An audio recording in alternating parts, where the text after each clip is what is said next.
মোহামেডানের হয়ে ডিপিএল এর ম্যাচ খেলতে সাভার বিকেএসপি মাঠে অল্প সময়ের মধ্যেই দুবার হার্ট অ্যাটাকের শিকার হয়েছেন বাংলাদেশ ক্রিকেট থেকে সদ্য সাবেক ক্রিকেটার তামিম ইকবাল। জরুরি অবস্থায় তাকে নিকটস্থ হাসপাতালে নেওয়ার পর হার্টের রিং পরানো হয়। সোমবার সাংবাদিকদের এসব তথ্য জানান স্বাস্থ্য অধিদপ্তরের পরিচালক ডাক্তার আবু হোসেন মোহাম্মদ মইনুল হাসান। তিনি বলেন, তামিম একিউট এমআই বা হার্ট অ্যাটাকের শিকার হন, যার ফলে কার্ডিয়াক অ্যারেস্ট হয়। প্রাথমিকভাবে প্রাইমারি পিসিআই করা হয় এবং এলসিএক্স নামের ধমনীতে ব্লক ধরা পড়ে। তাই জরুরি ভিত্তিতে সেখানে স্টেন রিং বসানো হয়েছে।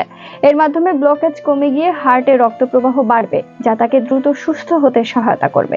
তিনি বলেন, প্রথমে হাসপাতালে আসার পর তিনি ছেড়ে চলে যান, কিন্তু পরে আবার কার্ডিয়াক অ্যারেস্ট হলে পুনরায় ভর্তি হন। তাকে 15 মিনিট ধরে সিপিআর দেওয়া হয়। তার অবস্থা অত্যন্ত সংকটাপন্ন অবস্থায় ছিল।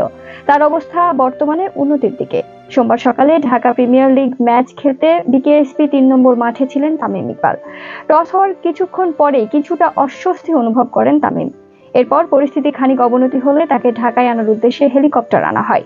যদিও জাতীয় দলের সাবেক এই অধিনায়কের হেলিকপ্টারে ঢাকায় আসার মতো পরিস্থিতি ছিল না।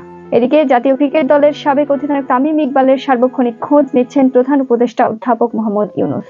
প্রধান উপদেষ্টার ভেরিফাইড ফেসবুক পেজ থেকে একটি বিবৃতি পোস্ট করা হয়েছে। সেখানে এই তথ্য জানানো হয়।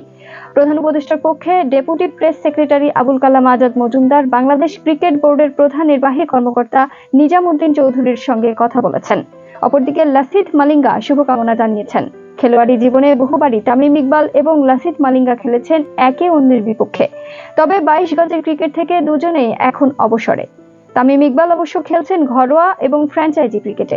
মালিঙ্গা এখন পুরো দস্তুর কোচ, কিন্তু তামিম ইকবালের দুঃসময়ে তাকে ঠিকই স্মরণে রেখেছেন শ্রীলঙ্কার এই কিংবদন্তি। তামিম ইকবালের এমন পরিস্থিতিতে তার প্রতি শুভকামনা জানিয়েছেন লাসিথ মালিঙ্গা।